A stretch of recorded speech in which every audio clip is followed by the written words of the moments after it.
Muy buenos días, que el Señor le bendiga. Bienvenidos a nuestro podcast, La Biblia en un año, día 358. El tema de hoy, palabras llenas de esperanza. En la primavera del 2005, un joven llamado Clark, quien era un amigo íntimo del hijo de Bill Hybels, murió en un accidente automovilístico. Al ser bajado el ataúd a la tumba, todo lo que se podía oír en el entierro eran los sollozos de una familia cuyo corazón había sido desgarrado. El padre de Clark susurró a Bill mientras lloraba en su hombro: Bill, esto no puede acabar así. Por favor, no puede acabar así. Bill le preguntó si podía hacer una oración más. Dios puso en su mente palabras llenas de esperanza. Explicó que por causa de la resurrección y la fe Clark en Cristo, él ya estaba en la presencia de Dios. Clark y su familia, junto con sus amigos, se habrían de reunir un día para toda la eternidad. Reflexionando acerca de aquel momento, Bill Hybels comenta: nuestro mundo se pregunta si la oscuridad y el mal prevalecerán para siempre. Aumentará la pobreza, perdurará la violencia y la guerra, seguirán rompiéndose los matrimonios, seguirá la depresión robando la alegría a la gente. ¿Tienen que acabar las cosas así? En Cristo es absolutamente seguro que no tendrán que acabar así. Somos administradores del único mensaje en el planeta Tierra que puede dar a la gente la esperanza, que es lo que más necesitan sus corazones. Esperanza en que los pecados pueden ser perdonados. Esperanza en que las oraciones pueden ser respondidas.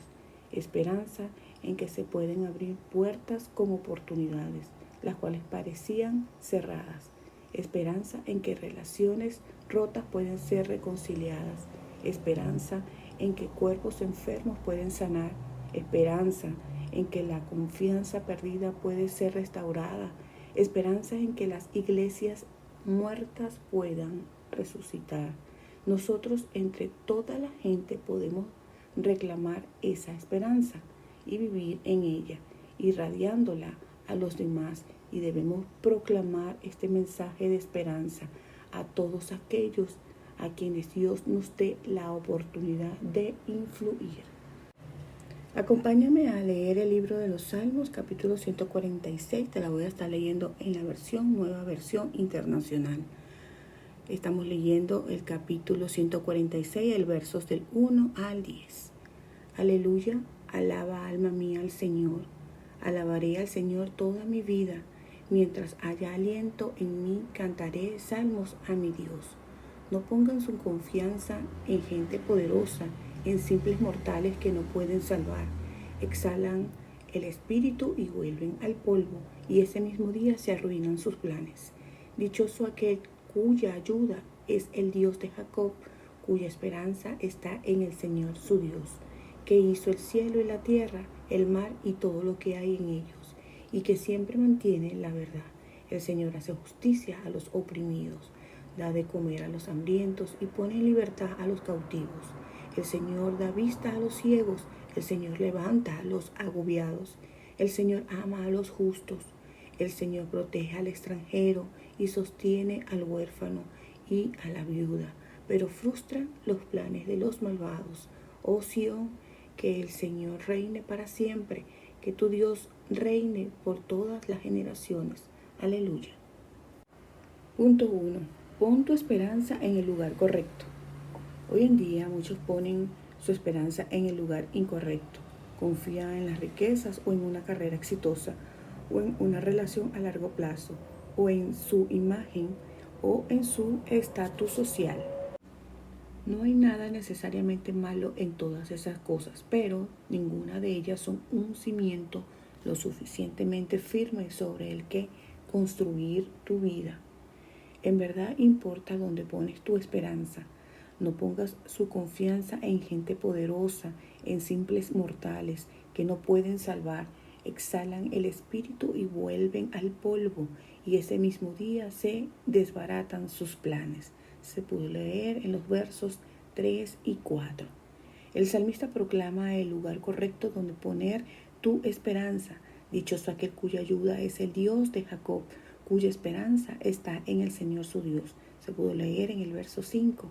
Si pones tu esperanza en el Señor, esta esperanza es firme y segura ancla del alma. Se puede leer en Hebreos 6:19. El salmista tiene este firme propósito en el Señor. Alaba al Señor continuamente. En el Salmo 146, el verso del 1 a 2 se puede leer y reconoce que Él es creador del cielo y de la tierra, del mar y de todo cuanto hay en ellos, y que siempre mantiene la verdad. Se puede leer en el verso 6. El Dios de esperanza da una nueva esperanza a aquellos que parecen tener poca esperanza y nos llama a hacer lo mismo a ti y a mí. El salmista enumera algunos de aquellos a quienes Dios da esperanza, especialmente los oprimidos, los hambrientos, los encarcelados, los ciegos, los marginados y los afligidos por el duelo. Lo pudimos leer en los versos del 7 al 9. Acompáñame a orar. Señor, gracias porque puedo poner mi esperanza en ti. Gracias porque esa es un ancla segura y firme para mi alma. Ayúdame a dar esperanza a aquellos que más la necesitan. Amén. Acompáñame a leer Apocalipsis capítulos 14 y capítulo 15. Capítulo 14, verso 14. Miré y apareció una nube blanca sobre la cual estaba sentado alguien con aspecto de un hijo de hombre. En la cabeza tenía una corona de oro y en la mano una hoz afilada. Entonces salió del templo otro ángel y gritó al que estaba sentado en la nube: mete la hoz y recoge la cosecha, ya es tiempo de cegar, pues la cosecha de la tierra está madura. Así que el que estaba sentado sobre la nube pasó la hoz y la tierra fue cegada. Del templo que está en el cielo salió otro ángel que también llevaba una hoz afilada. Del altar salió otro ángel que tenía autoridad sobre el fuego y gritó al que llevaba la hoz afilada: mete tu hoz y corta los racimos del viñedo de la tierra, porque sus uvas ya están maduras. El ángel pasó la hoz sobre la tierra, recogió las uvas y las echó en el gran lagar de la ira de Dios. Las uvas fueron exprimidas, fueron de la ciudad, y del lagar salió sangre, la cual llegó hasta los frenos de los caballos, en una extensión de 1600 estadios. Apocalipsis capítulo 15. 7 ángeles con 7 plagas. Verso 1. Vi en el cielo otra señal grande y maravillosa, 7 ángeles con las 7 plagas, que son las últimas, pues con ellas se consumirá la ira de Dios. Vi también un mar como de vidrio mezclado con fuego. De pie a la orilla del mar estaban los que habían vencido a la bestia, a su imagen y al número de su nombre. Tenían las arpas que Dios les había dado y cantaban el himno de Moisés, siervo de Dios, y el himno del Cordero. Grandes y maravillosas son tus obras, Señor Dios Todopoderoso. Justos y verdaderos son tus caminos, Rey de las naciones. ¿Quién no temerá, oh Señor? ¿Quién no glorificará tu nombre? Solo tú eres santo. Todas las naciones vendrán y te adorarán, porque han salido a la luz las obras de tu justicia. Después de esto miré, y en el cielo se abrió el templo y la tienda con las tablas del pacto. Del templo salieron los 7 ángeles que llevaban las 7 plagas. Estaban vestidos de tela de lino limpio y resplandeciente, y ceñidos con bandas de oro a la altura del pecho. Uno de los 4 seres vivientes dio a cada uno de los 7 ángeles una copa de oro llena del furor de Dios, quien vive por los siglos de los siglos. El templo se llenó del humo que procedía de la gloria y del poder de Dios. Nadie podía entrar allí hasta que se terminaran las 7 plagas de los 7 ángeles. Punto 2. Mira al porvenir con esperanza. La esperanza es poderosa, no es simplemente un sentimiento o una emoción. ni depende de las circunstancias. La esperanza real es la actitud positiva constante de que independientemente de las circunstancias, las cosas cambiarán para mejor. La esperanza tiene una piel muy dura y resistirá muchos golpes, escribió John Bunyan en el año 1628 al 1688. Resistirá todas las cosas si es una esperanza de tipo adecuado por la alegría que se ha desplegado ante de ella. La esperanza es lo que hace que el alma ejercite la paciencia y el sufrimiento prolongado bajo la cruz hasta que llegue el tiempo de disfrutar la corona. Cuando miramos alrededor del mundo vemos muchísima injusticia.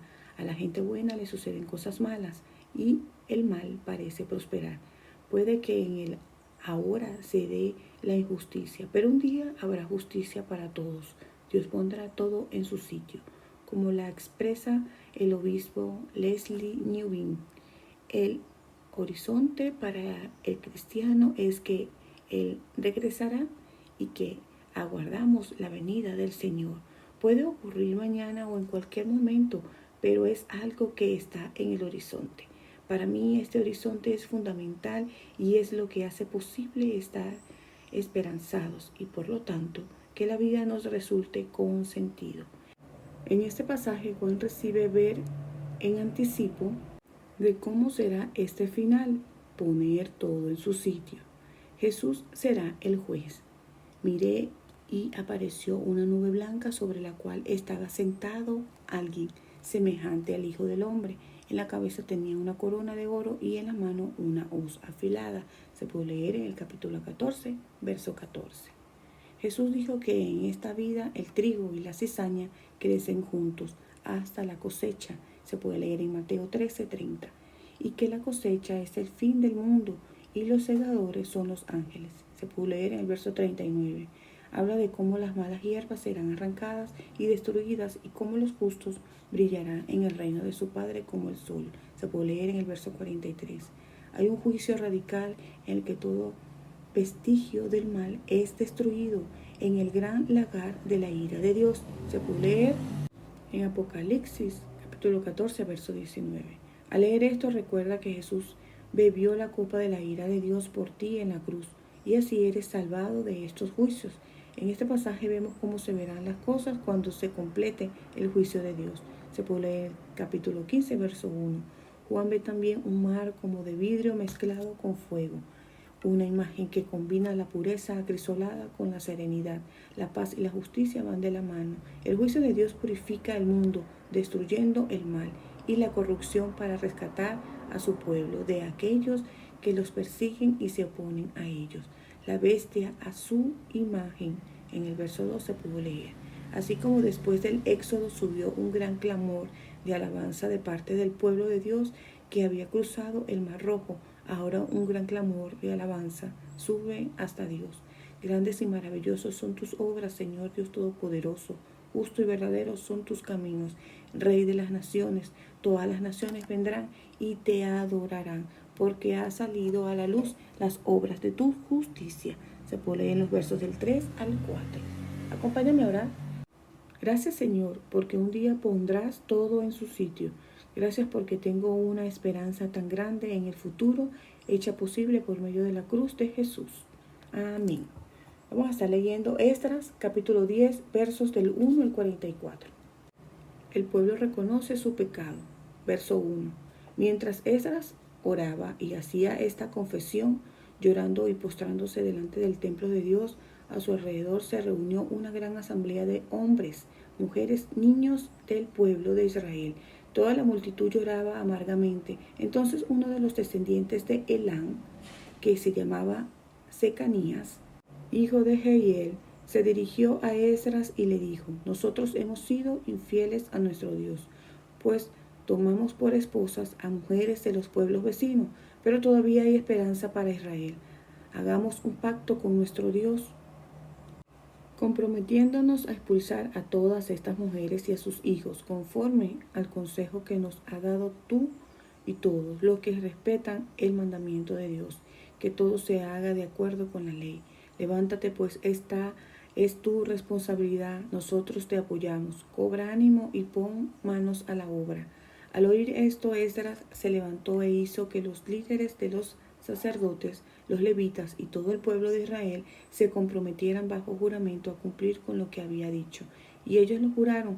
Luego Esdras salió del frente del templo de Dios y fue a la habitación de Joanán, hijo de Eliasib. Allí se quedó sin comer pan ni beber agua, porque estaba muy deprimido por causa de la infidelidad de los repatriados. Posteriormente, anunciaron en Judá y Jerusalén que todos los que habían regresado del cautiverio debían reunirse en Jerusalén, y advirtieron que a todo el que no se presentara en el plazo de 3 días, según la decisión de los oficiales y los jefes, se le quitarían sus propiedades y se le expulsaría de la asamblea de los repatriados.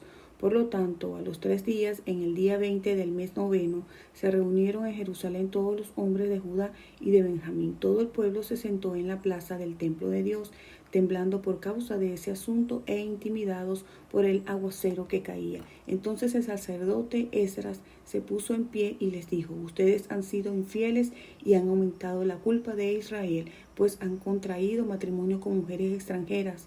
Ahora pues confiese su pecado al Señor, Dios de nuestro antepasado, y hagan lo que a Él le agrada. Sepárense de los paganos y de las mujeres extranjeras. Toda la asamblea contestó en alta voz: está bien, haremos todo lo que nos ha dicho, pero no podemos quedarnos a la intemperie. Estamos en época de lluvia y esto no es asunto de 1 o 2 días, pues somos muchos los que hemos cometido este pecado. Proponemos que se queden solo los oficiales del pueblo y que todos los que viven en nuestras ciudades se han casado con mujeres extranjeras se presenten en fechas determinadas junto con los jefes y jueces de cada ciudad, hasta que se aparte de nosotros el ardor de la ira de nuestro Dios por causa de esta infidelidad. Solo se opusieron Jonatán, hijo de Asael, y Hazaías, hijo de Tikva, apoyados por los levitas Mesulán y Sabetai. Los que habían regresado del cautiverio actuaron según lo que se había convenido. Entonces el sacerdote Esdras seleccionó y llamó por nombre a ciertos jefes de familia, y a partir del primer día del mes 10 se reunió con ellos para tratar cada caso, y el primer día del mes primero terminaron de resolver los casos de todos los que se habían casado con mujeres extranjeras. Lista de los culpables. Verso 18. Los descendientes de los sacerdotes que se habían casado con mujeres extranjeras fueron los siguientes: de Jesuá, hijo de Josadat, y de sus hermanos Meseías, Eliezer, Jarib y Gedalías. Ellos se comprometieron a despedir a sus mujeres extranjeras y ofrecieron un carnero como sacrificio por el perdón de su pecado. De Immer, Hananí y Zabadías. De Harim, Meseías, Elías, Semaías, Jehiel y Usías. De Pasur, Eliohenai, Mesaías, Ismael, Natanael, Josabat y Elazá. De los levitas, Josabat, Simí, Kelaís y Kelita, Petaías, Judá y Eliezer. De los cantores, Eliasib. De los porteros, Salum, Telén y Uri. Y de los demás israelitas de Paros, Ramías, Jesías, Malquías, Mijamín, Eleazar, Malquías y Benaías. De Elam, Matanías, Zacarías, Jehiel, Agdí, Jeremot y Elías. De Satú, Eliohenaí, Eliasid, Matanaías, Jeromot, Sabat y Asisat. De Bebai, Jonanán, Hananías, Sabaí y Atlai. De Baní, Mesulán, Maluc, Adaías, Yasud, Seal y Ramot. De Pahat, Moab, Agna, Kelal, Benaías, Maseías, Matanaías, Besalel, Binui y Manasés. De Harim, Eliezer, Isaías, Malquías, Semaías, Simeón, Benjamín, Maluc y Samarías. De Jasum, Matenai, Matatá, Sabat, Elifelet, Jeremai, Manasés y Simi. De Baní, Madai, Amarán, Uel, Benaías, Bedías, Keluí, Banías, Meromet, Eliasib, Matanías, Matanaí, Hasaí. De los descendientes de Binuí, Simí, Selemías, Natán, Adaías, Magnadebai, Sasai, Sarai, Azarel, Selemías, Semarías, Salum, Amarías y José. De Nebo, Heyel, Matatías, Sabat, Sebina, Hadai, Joel y Benaías. Todos estos se habían casado con mujeres extranjeras y algunos habían tenido hijos con ellas. Punto 3. Nunca abandones la esperanza. ¿Alguna vez has sentido que has ido demasiado lejos, hecho algo demasiado a menudo o fallado demasiado estrepitosamente como para que Dios te perdone? Este pasaje está lleno de ánimo al recordarte que, por mucho que lo hayas estropeado todo, todavía hay esperanza para ti. Secanías le dice a Esdras, pero todavía hay esperanza para Israel. En el verso 12 puedo leer: Esdras oraba y hacía esta confesión llorando y postrándose delante del templo de Dios. Se le unió una gran asamblea de hombres, mujeres y niños del pueblo de Israel. Toda la multitud lloraba amargamente. Se puede leer en los versos 1. Esdras ayudó e hizo duelo por la infidelidad del pueblo a Dios. Había un total de 113 personas culpables de esta infidelidad. De ellos, 86 eran laicos y 27 eran clérigos, levitas. El llamado al ministerio cristiano ordenado a tiempo completo no nos hace inmunes a la tentación. El problema particular en el que se hace hincapié en este pasaje era el del matrimonio de los israelitas con los no creyentes. En aquel tiempo probablemente había una ceremonia oficial mediante la cual los no judíos se podían convertir. Se pudo ver en el capítulo 6, verso 21. Y parece que aquella gente, los 113, eran quienes se negaron a hacerlo. Esdras estaba preocupado de que arrastraran a sus cónyuges, muchos de los cuales eran parte del liderazgo de Israel, alejándolos del Dios. La Biblia te anima a pensarte bien con quién te vas a casar, así como a evitar casarte con alguien que te aparte de Dios. Lo puedes ver en 2 Corintios capítulo 6, versos 14. No obstante, despedir a sus mujeres en Esdras 10, 19 puede parecer de alguna manera hacer la infidelidad aún peor. Y este es un pasaje que nos resulta difícil de leer.